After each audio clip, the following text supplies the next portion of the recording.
Hi hello नमस्कार, कैसे हैं आप सब लोग। उम्मीद करता हूँ आप सब लोग बढ़िया होंगे। तो हम आए हैं अपने नए वीडियो में और हम जा रहे हैं बाहर बैंक अरे यार बार लूटने का नाम आता है ना। हम जा रहे हैं बैंक में काम करने, ऑब्वियसली मज़दूर आदमी है तो मज़दूरी करने जा रहे हैं तो है ना। और मुझे पता है वीडियो काफ़ी जल्दी आ रहे हैं।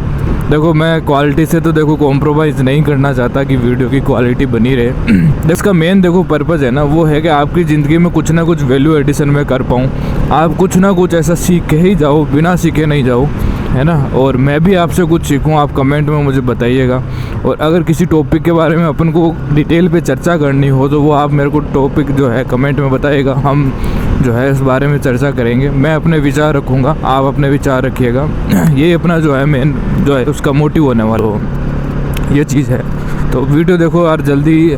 फ़िलहाल तो ऐसा है कि मैं सोच रहा हूँ कि थोड़ी अगर कंटिन्यूटी रखें अपन शुरुआत में, तो यूट्यूब भी इस चीज़ को प्रमोट करता है। यूट्यूब भी चाहता है कि नए नए क्रिएटर्स जो है यूट्यूब पे आए, है ना, वो भी अपनी चीज़ें शेयर करें, है ना। यूट्यूब प्लेटफॉर्म इसीलिए, यूट्यूब कोई पैसा कमाने के लिए नहीं है, वो तो एक सेकेंडरी ऑप्शन है। प्राइमरी जो यूट्यूब का मोटिव है वो है कि बहुत सारे क्रिएटर्स इस पे आए, अपनी चीज़ें वो शो कर पाएँ, है ना। जो जिस चीज़ में वो माहिर है वो चीज़ें लोगों को दिखा पाए, और व्यूअर्स जो है ना, वो उन चीज़ों को देखें, है ना। उनको एक प्लेटफॉर्म मिलेगा चीज़ों के बारे में जानने का, है ना। तो प्रमोट करता है कि नए क्रिएटर्स आए, है ना, वो कुछ नई चीज़ लेके आए, लोगों के ज़िंदगी में वैल्यू एडिशन हो पाए, है ना। इंटरटेनमेंट पर्पज़ है ना, तो भी वो वैल्यू एडिशन ही है। क्योंकि देखो लोग इंटरटेनमेंट के लिए, मैक्सिमम लोग इंटरटेनमेंट के लिए आते हैं। अगर आप कुछ पढ़ने के लिए आए और फिर आपको इंटरटेनमेंट मिल गया तो देखो वो चीज़ें उल्टी हो सकती है आपको, है ना। आपकी जो है परफॉर्मेंस डाउन हो जाएगी, जाहिर सी बात है। क्योंकि होता ही है ऐसा, एल्गोरिथम ऐसी बना रखी है।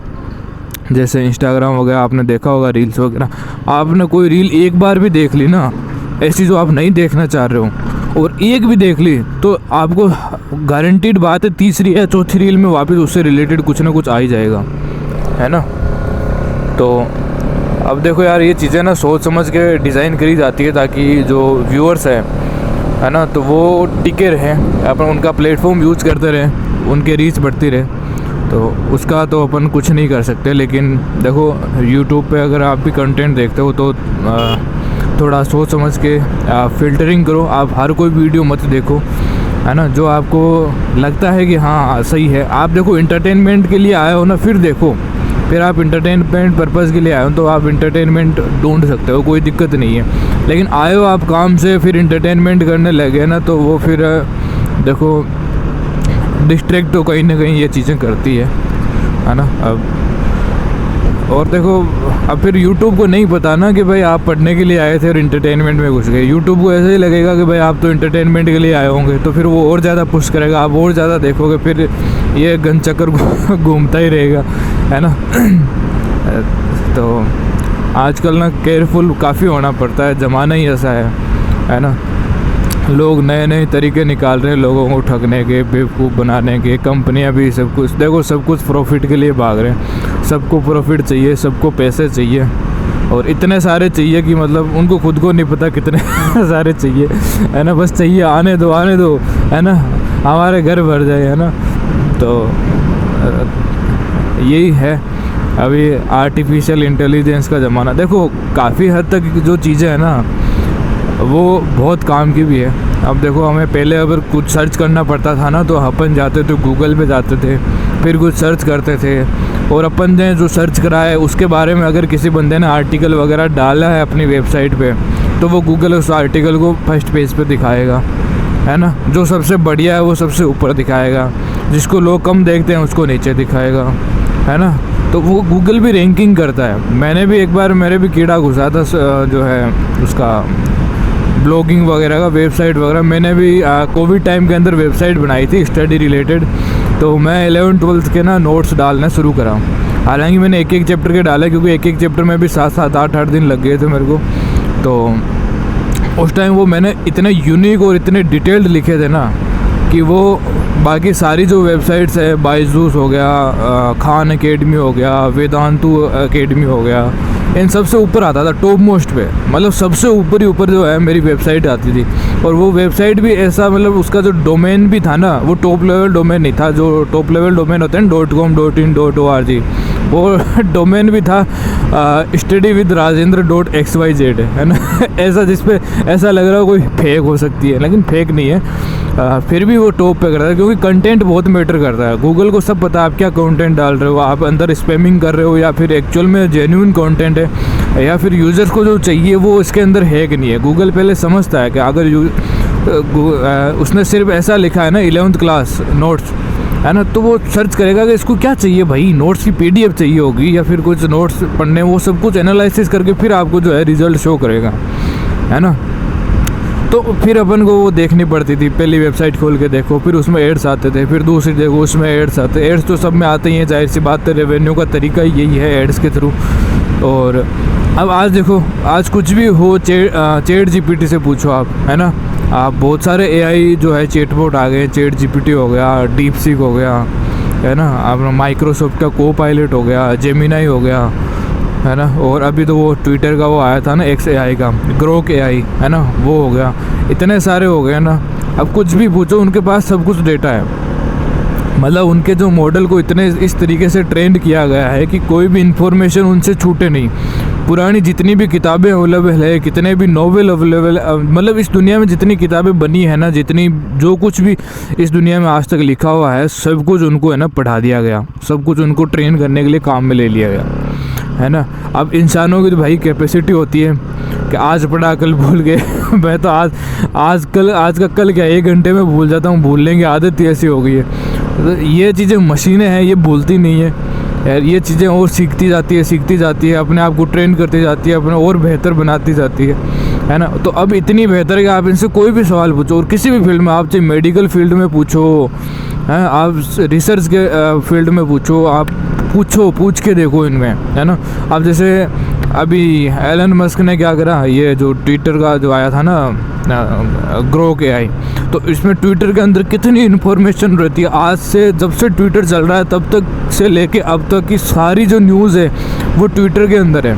ऐसी कोई सी भी न्यूज़ छूटी नहीं होगी, है ना। ट्विटर पे सब कुछ अवेलेबल है, सब कुछ, और उसी का उसने इस्तेमाल करा बिना लोगों से उनकी वो कंसेंट लिए कि भाई इसको ट्रेन करने में लगा दिया, है ना। अब वो चैट GPT मजाक कर सकता है, वो कुछ भी करवा लो आप उससे, है ना। काफ़ी हद तक सही है, लेकिन देखो कहीं ना कहीं इस ज़माने में ना प्राइवेसी तो देखो कॉम्प्रोमाइज़ हो गई। अगर आप इंटरनेट चलाते हो, मतलब आपकी प्राइवेसी जो है वो कॉम्प्रोमाइज़ ऑलरेडी हो चुकी है। सुनने में तो ये भी आता है कि बंद फ़ोन भी आपकी आवाज़ रिकॉर्डिंग करके सुनता है। तो देखो कुछ भी इम्पॉसिबल नहीं है। अभी 2-4 दिन की बात है, किसी ने, अभी मैंने न्यूज़ देख रहा था, तो किसी बंदे को ना फ़ोटो आई, है ना, व्हाट्सएप पे, तो उसने जैसे ही फ़ोटो डाउनलोड करी तो फ़ोन हैंग हो गया, है ना। और जब तक वो हैंग हुआ वापस चला, तब तक उसके जो फ़ोन के अंदर है ना, एक कोई बैकग्राउंड में ऐप इंस्टॉल भी हो गया, सारी परमिशन भी उसको मिल गई। अब सारा एक्सेस जो है उसके पास चला गया, भेजने वाले के पास। अब वो कंप्यूटर से सारा कुछ डेटा उसमें से निकाल रहा है, ठीक है। अब जो भी OTP आ रहे हैं सब ने, उसने नेट बैंकिंग एक्सेस करी, है ना, सब कुछ पासवर्ड वगैरह लगा के, पिन लगा के, जो भी उसको चाहिए था सब उसके पास था ही वो तो। और उसके पता नहीं 2 लाख पता नहीं कितने रुपए उसके जो है वो निकाल लिए थे। तो देखो आप इंटरनेट चलाते हो ना, तो आप सेफ तो देखो बिल्कुल भी नहीं हो, चाहे आप कितनी भी कोशिश कर लो। कोशिश कर बचने की, देखो कोशिश तो हमेशा करनी चाहिए। ऐसा नहीं है कि मतलब हार मान ले, आप अनजान चीज़ों को अवॉइड ही करें तो ठीक है। इसीलिए मैं देखो यार, कई जने व्हाट्सएप पे मैसेज करते हैं बहुत सारे, मैं तो रिप्लाई देने से अवॉइड करता हूँ जब तक वो बता नहीं देता भाई मैं कौन हूँ पर्सनली के, है ना। तो ऐसे मैं मैसेज के जवाब नहीं देता, क्योंकि आते ही बहुत सारे हैं, डेली के इतने मैसेजेस आते हैं, इतने फ़ोन कॉल्स आते हैं, इतने फ्रॉड कॉल्स आते हैं। फ्रॉड कॉल्स की तो सीमा भी नहीं है। मतलब बैंक वाला, हम तो चलो कोई नहीं, जानकारी है हमें चीज़ों की कि कौन क्या कर रहा है, लेकिन आम जनता का क्या जो भरोसा कर लेती है ना। और देखो कई बार हम भी कस्टमर को कई बार कॉल करते हैं कि भाई एक बार आप जो है बैंक आके ये चीज़ बताइए, आपको ज़रूरत है आधार कार्ड की, लेके आइए पैन कार्ड जो भी है ना। तो कस्टमर सोचता है फ्रॉड है, और मैं तो कहता हूँ अगर वो सोचता है ना कि ये फ्रॉड है तो बहुत अच्छी चीज़ है ना। आप सोचो, आप जो है हमारे ऊपर भी विश्वास मत करो कि हमने आपको बैंक बुलाया है, ठीक है। आप बैंक आके ही कंफर्म कर लो हाँ अच्छा सच में बुलाया, तो फिर ठीक है है ना। तो ये चीज़ें हैं भैया। विश्वास तो कहीं रहा नहीं, क्योंकि विश्वास पे कौन जीता है, विश्वास से पैसे नहीं कमाए जाते ना। बाबूजी पीछे बैठने की जगह नहीं है, बाइक की सीट इतनी है उसमें पीछे एक बैग लटका हुआ है, और बाबूजी से ऊंचा बैठा भी नहीं जाएगा। तो ये चीज़ें हैं भाई। AI जो है बहुत ही यूज़फुल है, बहुत ही पावरफुल टूल है, और साथ ही साथ बहुत ही ज़्यादा ख़तरनाक भी है। जो फिल्मों में अपन देखते थे ना कि रोबोट्स ने सारे इंसानों को ख़त्म कर दिया, कहीं वैसी वाली स्थिति ना आ जाए। और अपन तो अब तो ये भी नहीं कह सकते कि अपने जीते जी तो नहीं आएगा, बाद की जनरेशन की बाद में देखा जाएगा। क्योंकि अब देख लो कितने जल्दी चेंजेस हो रहा है। किसने सोचा था कि अभी AI आ भी जाएगा, मतलब अपने जीते जी आ जाएगा। हमने सोचा था कि AI को आने में भी 10-15 साल और लगेंगे, फिर धीरे धीरे आएगा, फिर 10-15 साल तक वो धीरे धीरे ग्रो करेगा। आज देखो, आज हमने सोचा था कि आज 20 साल का पीरियड देखो, मोबाइल फ़ोन भी नहीं थे, मोबाइल फ़ोन नहीं थे, क्या बात करते हैं अपन, है ना। उस टाइम पे कीपैड वाले मोबाइल फ़ोन भी नहीं आ रहे थे अपने पास, तो है ना। मैंने कीपैड वाला अपने जो मोबाइल फ़ोन्स हैं वो गांव में पहली बार देखा था 2007 या 2008 के समथिंग। देखो शहरों में नो डाउट काफ़ी चीज़ें पहले हो गई थी, कंप्यूटर्स पहले आ गए थे, लेकिन हमारे पास तो कुछ भी अवेलेबल नहीं था। और आज देखो ऐसी कोई चीज़ नहीं है जो हम एक्सेस नहीं कर सकते, है ना। AI भी आ गया, और ऑटोमेटिक चलने वाली मशीनें आ गई है, सब आ गया। तो अब तो ये नहीं कह सकते अपन कि भाई AI बहुत ज़्यादा दूर है ना।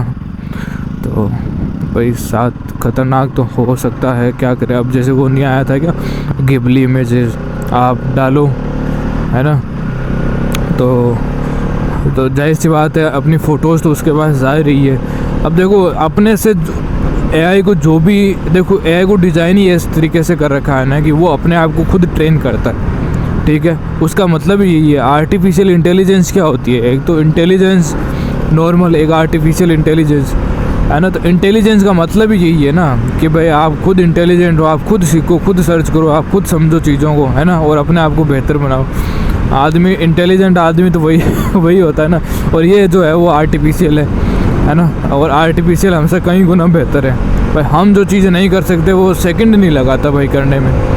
तो अपन ने जो भी फ़ोटो उसके ऊपर अपलोड करी, उसके पास तो डेटा जा रहा है ना, भले ही वो उसका कैसे यूज़ करे। पहली बात तो उसको यूज़ ट्रेन करने में ही करेगा कि अच्छा इंसान ऐसा भी दिख सकता है, अच्छा खुश रहता है तो ऐसे दिखता है ना, और साथ में रहता है तो ऐसे ऐसे पोज दे के वो फ़ोटो खिंचाता है, सब कुछ एनालिसिस करता है वो, अपने आप को वो ट्रेन करता है। जब आप उसको बोलोगे, आप उसको प्रॉम्प्ट दोगे कि भाई मेरे को ऐसी इमेज चाहिए, तो वो उस डेटा का ही उपयोग करके वो आपको ऐसी फ़ोटो बना के देगा, है ना। और कहाँ से लेके आएगा वो। तो ये गिबली इमेजेस लाने का मोटिव भी मेरे को यही लगता है कि भाई ChatGPT ने इसीलिए लाया होगा, है ना। भले ही उनके सर्वर इतने डाउन जा रहे हैं, ChatGPT काम ही नहीं कर रहा था अभी 2-3 दिन पहले, जिस टाइम जो गिबली का ट्रेंड चला था ना।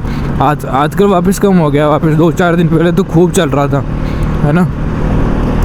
तो भले ही सर्वर डाउन हो गए, देखो प्रोसेसिंग तो बहुत लगती है, बहुत इसके अंदर जो है ग्राफिक्स कार्ड जो हो गए या प्रोसेसर्स हो गए, उनके जो सर्वर है खूब जो है चूसते होंगे, बिजली का कंजम्पशन करते होंगे काफ़ी ज़्यादा, खुद की पावर इतनी ज़्यादा 100% पे फुल कैपेसिटी पे चल रहे होंगे। लेकिन उन्होंने वो फीचर्स बंद नहीं करा ना, वो निकाला इसलिए था कि उनके पास थोड़ा और डेटा है ना, थोड़ा और ट्रेन कर पाए अपने आप को। तो देखो अपन जो चीज़ें हैं ना वो समझते नहीं, अपन ट्रेंड के साथ चले जाते हैं। हाँ देखो नॉर्मल यूज केस में ना कोई जो है वो नहीं है उतना, और देखो AI की मदद से ना कुछ भी करा जा सकता है। वैसे तो अपन ने पुराने केसेस भी तो देखे हैं कि वो सबसे ज़्यादा ये होता है तो फीमेल्स के साथ होता है, उनका जो है फेस जो है किसी दूसरे के फेस से रिप्लेस कर दिया जाता है और उनके एक्शन को बना दिया। अभी वो नहीं देखा था क्या, वो साउथ इंडियन एक्ट्रेस नहीं थी, क्या नाम उसका, वो इस साला कप नाम दे वाली क्या नाम है उसका, हाँ रश्मिका मंदाना। है ना। जो उसका वो वीडियो आया था, फिर इसको बहुत सारी हेट मिली थी, फिर पता चला कि वो तो AI से बनाया हुआ था।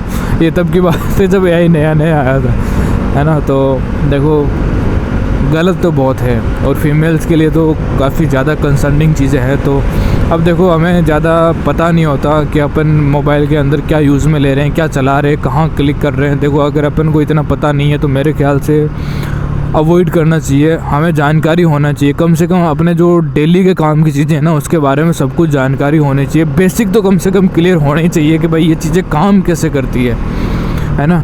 आप फ़ोन भी चलाते हो तो कम से कम आपको पता होना चाहिए कि फ़ोन काम कैसे करता है, ये क्या होता है, सॉफ्टवेयर क्या होता है, हार्डवेयर क्या होता है, ये कैसे इंटरकनेक्टेड होता है, क्लिक करने पर कुछ भी खुलता है, कैसे प्रोसेसिंग होती है, अपन कुछ अपलोड करते हैं तो क्या होता होगा, डाउनलोड करते हो तो बैकग्राउंड में क्या चल रहा होता है ना। ये सब चीज़ें ना बेसिक आपके अंदर जो है वो होने चाहिए। अगर नहीं है तो आप सीखो। आप कर किस लिए फिर मतलब ज़िंदगी जी रहे हैं अपन, अगर अपन सीख ही नहीं रहे कोई चीज़ें। भले ये देखो ये चीज़ें ना पैसे कमाने के लिए नहीं होती, ये चीज़ें होती है अपने आप को अप टू डेट रखने के लिए।